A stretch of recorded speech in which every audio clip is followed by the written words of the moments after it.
O Instituto Nacional de Meteorologia mantém um alerta para chuvas ao longo da manhã deste sábado no Rio Grande do Sul. O volume previsto é menor do que o registrado no início da semana, depois da passagem de um ciclone pela região. As rajadas de vento também estão mais fracas, variando entre 40 e 60 quilômetros por hora.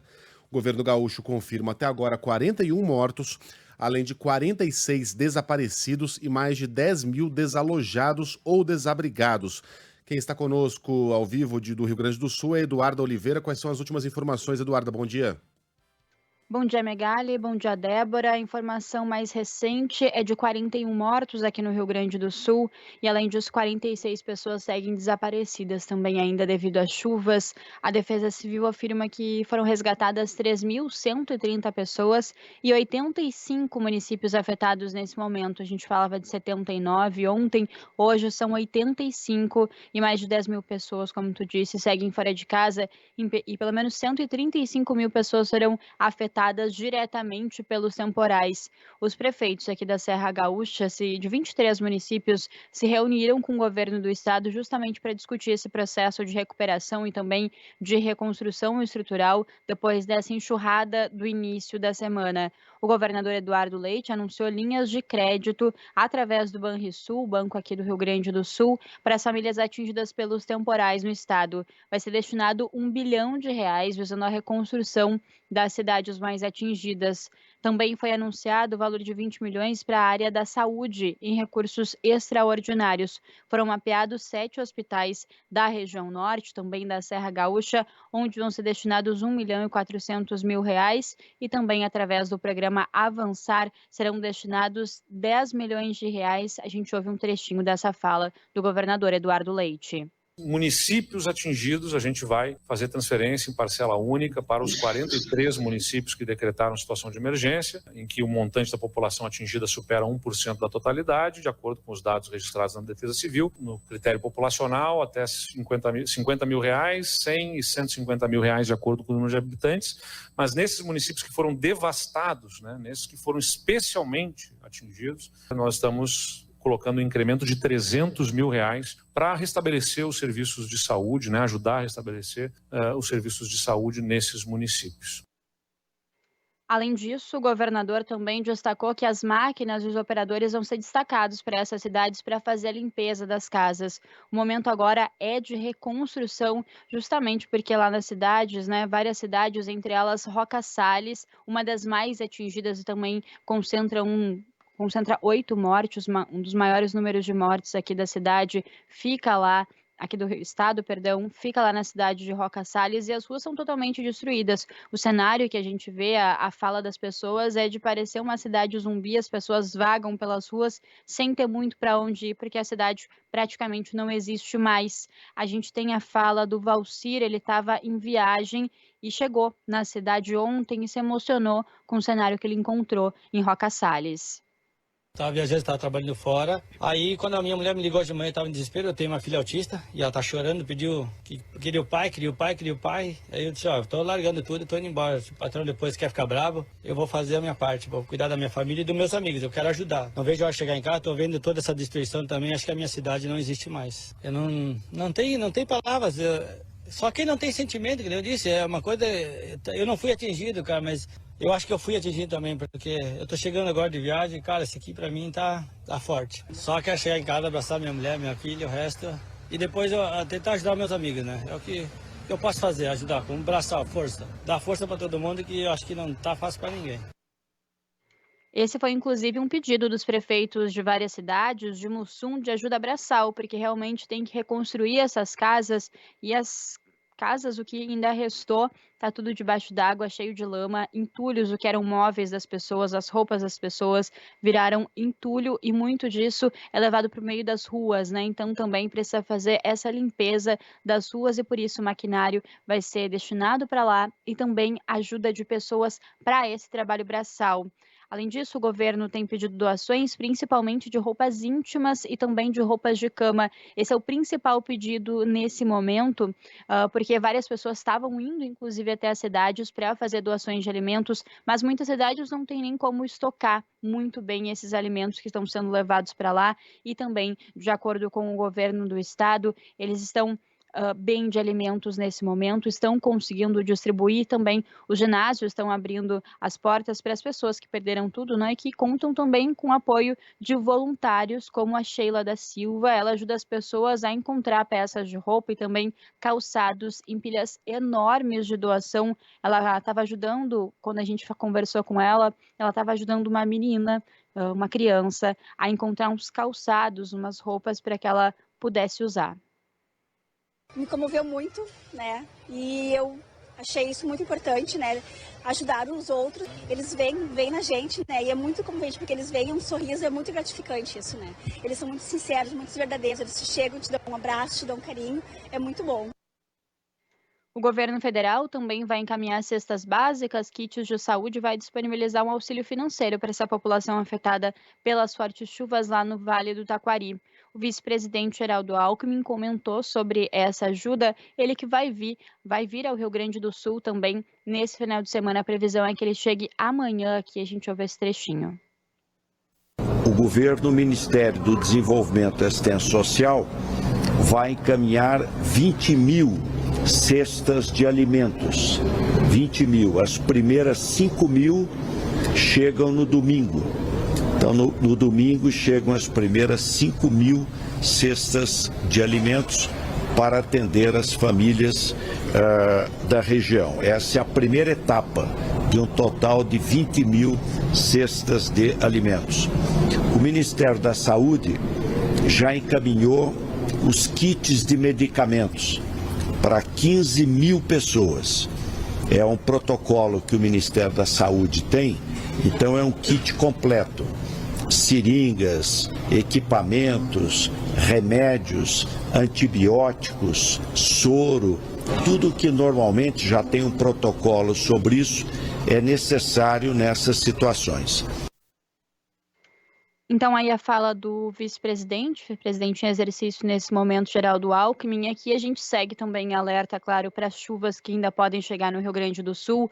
Um alívio foi que de quinta-feira para esse sábado estava previsto muito mais chuva do que realmente aconteceu, então as pessoas conseguiram ir até a cidade, né? Aquelas pessoas que tiveram que deixar suas casas conseguiram ir até a cidade, conseguiram fazer algum tipo de limpeza, né? Então, esse é uma tranquilidade um pouco maior, mas de qualquer maneira, o Rio Grande do Sul segue em alerta e a Defesa Civil também emitiu alerta para vários rios com a possibilidade ainda de inundação e também de tempestades aqui no Rio Grande do Sul. Débora Megali. Olha, essa fala do vice-presidente, ela foi parte de uma força-tarefa de contenção de danos depois de uma atuação, para ser generoso aqui, muito tímida do governo federal em relação ao que está acontecendo no Rio Grande do Sul. O presidente Lula praticamente não falou a respeito do assunto. Ele fez um post ali, atrasado, tardio. Ele passou a mão no telefone, ligou para o governador Eduardo Leite e mais não disse a respeito da tragédia do Rio Grande do Sul. 41 mortos, mais de 40 desaparecidos. E o governo parecia muito mais preocupado em negociar com André Fufuca, com republicanos, em demitir Ana Moser, em preparar a mala para a Índia para a reunião do G20, do que em tratar desse assunto que é tão importante. O presidente não sobrevoou o Rio Grande do Sul. Isso é grave. Isso é grave. Isso demonstra uma falta de empatia e de comprometimento de alguém que, inclusive, foi derrotado nas eleições presidenciais naquele estado. Lula teve 43% dos votos e Bolsonaro 57%. Então, é um estado em que o presidente precisa reconstruir a sua imagem. E essa ausência do presidente em relação ao envio de recursos federais, agora sim, estão falando em recursos federais, vai o Alckmin para Porto Alegre, sobrevoar as áreas atingidas, mas isso foi decidido ontem. Demorou, né? Foi decidido ontem, e a viagem vai acontecer no domingo. Vem cá, por que não ontem mesmo? Por que não hoje? Porque 48 horas, desde a decisão até o momento em que o vice-presidente coloca o pé no avião, e porque o presidente não o fez durante a semana. E aí, para piorar, vem a primeira-dama, sinto muito, se ela tem um papel político e ela se coloca em uma posição de ter um papel político importante, ela tem de ser criticada como uma política aqui também. vai lá e tuita. Tô entrando no voo, são 20 horas, vou tuitar bastante. O Lula vai lá e posta uma foto comendo jabuticaba nos jardins da Alvorada. E aí a Janja desembarca na Índia e grava esse vídeo aqui.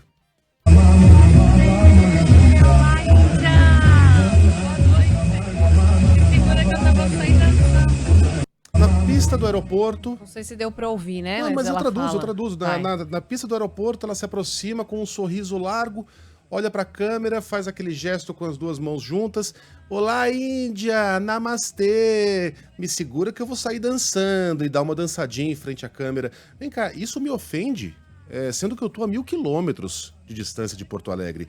Eu fico imaginando as pessoas que viram casa sendo arrastadas, né? Vendo o deslumbramento da primeira-dama e o presidente comendo jabuticaba, enquanto tá acontecendo o que tá acontecendo no Rio Grande do Sul. E aí eu pergunto a Eduarda, a gente já sente essa insatisfação do gaúcho em relação à atuação do presidente e do governo com essa tragédia que aconteceu por aí, Eduarda? Sim, as pessoas sentiram bastante falta do presidente Lula aqui, porque afinal aconteceu na segunda-feira, né? Foi de domingo para segunda que os temporais começaram a atingir aqui o Rio Grande do Sul, e somente ontem que a contagem de mortos parou de subir. Agora tá para sair um boletim da Defesa Civil, a qualquer momento estou aqui cuidando também para atualizar vocês em caso de mudança, mas foi só ontem que parou de ter um maior número de mortos aqui no Rio Grande do Sul devido às chuvas. Então, ontem mesmo, o governador Eduardo Leite comentou sobre a não vinda do presidente Lula para cá, ele que não quis se estender sobre o assunto, mas disse que talvez nesse primeiro momento a vinda do presidente Lula não seria tão benéfica, porque também precisa de mais uma mobilização maior das forças de segurança, justamente para fazer a segurança do presidente vindo aqui ao estado. Então, essas forças de segurança que estão totalmente mobilizadas na ajuda humanitária de pessoas, no resgate de pessoas das áreas atingidas. Eduardo Leite, que não quis se estender sobre o assunto, mas sim falou sobre a não vinda do presidente Lula aqui para o Rio Grande do Sul, inclusive na quinta-feira, no dia 7 de setembro, todas as festividades de 7 de setembro aqui do Rio Grande do Sul foram canceladas, não aconteceu em nenhum município do estado, não teria como ser diferente, inclusive porque as forças de segurança estão mobilizadas, todo o estado, inclusive pessoas de fora do estado, outras cidades se mobilizam justamente para ajudar as pessoas que estão lá. Então, muito se falou aqui no Rio Grande do Sul sobre a falta do presidente Lula, nem que fosse uma visita aqui aos gaúchos, e também no 7 de setembro, como tu falou, sobre ele que está comendo jabuticaba no Palácio do Planalto. E aqui no Rio Grande do Sul as pessoas estavam encontrando os corpos dos seus familiares e também vendo as casas, né, completamente devastadas. A gente rodava aqui na Band News FM nessa semana, uma das falas era o senhor Nilson. Ele tem 83 anos e ele viu a mulher ser arrastada pela chuva depois de não conseguir mais segurar ela pelo braço, e no outro dia ele passou a madrugada inteira pendurado numa janela, e no outro dia, quando ele saiu de casa, foi ele que encontrou a esposa. Então, a situação aqui, o que a gente viu aqui no Rio Grande do Sul e as imagens que continuam chegando para a gente são assustadoras, são de filmes de terror, e as pessoas com certeza, e se falou isso aqui no Rio Grande do Sul, sentiram essa falta de visibilidade do Estado para todo o país, porque realmente o que aconteceu aqui é muito grave. Tem mais previsão de chuva, a meteorologia alerta que mais momentos aqui, no mês de setembro mesmo, pode ter mais momentos de chuva intensa, esse mesmo temporal que já atingiu o Rio Grande do Sul há 2 meses, no mês de junho. Então a gente segue, né, ainda contabilizando, tentando se reestabelecer, e as imagens que chegam daqui também são muito preocupantes, e o cenário futuro, Megali. E aí já chega aquela mensagem, eu não me lembro de você criticar o Bolsonaro quando o Bolsonaro estava andando de jet ski em Santa Catarina enquanto a Bahia contava os seus mortos. Bom, você não lembra porque não ligou o rádio, porque a gente bateu com muita força no Bolsonaro naquela época. Ocorre que, 1, Bolsonaro não tem que ser régua moral para ninguém. E 2, Bolsonaro não é mais o presidente. Graças a Deus. O presidente agora é o Lula. A responsabilidade é dele, não é mais do Bolsonaro, né? E o Lula deveria ter sobrevoado o Rio Grande do Sul. É um estado em que ele perdeu. Em São Paulo, ele ganhou a eleição. Ele foi muito rápido ao aparecer publicamente ao lado de Tarcísio de Freitas. Ele sobrevoou o litoral norte, quando o litoral norte passou por uma tragédia como essas. E Bolsonaro sobrevoou Santa Catarina, que é um estado em que ele é popular. Então fica parecendo que para os presidentes brasileiros há estados que merecem atenção e estados que não merecem. E essa régua se delimita pelo resultado eleitoral da última eleição. Não é aceitável que o presidente faça um descaso tão grande com o estado do Rio Grande do Sul num momento tão delicado para os gaúchos. E olha, andar de jet ski é deplorável, é nojento, é coisa de gente sem coração. Mas o que eu vi a Janja fazendo na pista do aeroporto e o Lula comendo jabuticabinha no Jardim do Alvorada não é muito diferente, tá? A diferença é bem sutil entre uma coisa e outra. Lembrando que um não deve ser régua moral para outro. O presidente agora se chama Luiz Inácio Lula da Silva. E ele falhou. Ele falhou ao não dar atenção devida ao Rio Grande do Sul num momento tão difícil do estado. Obrigado, Eduarda, pelas informações.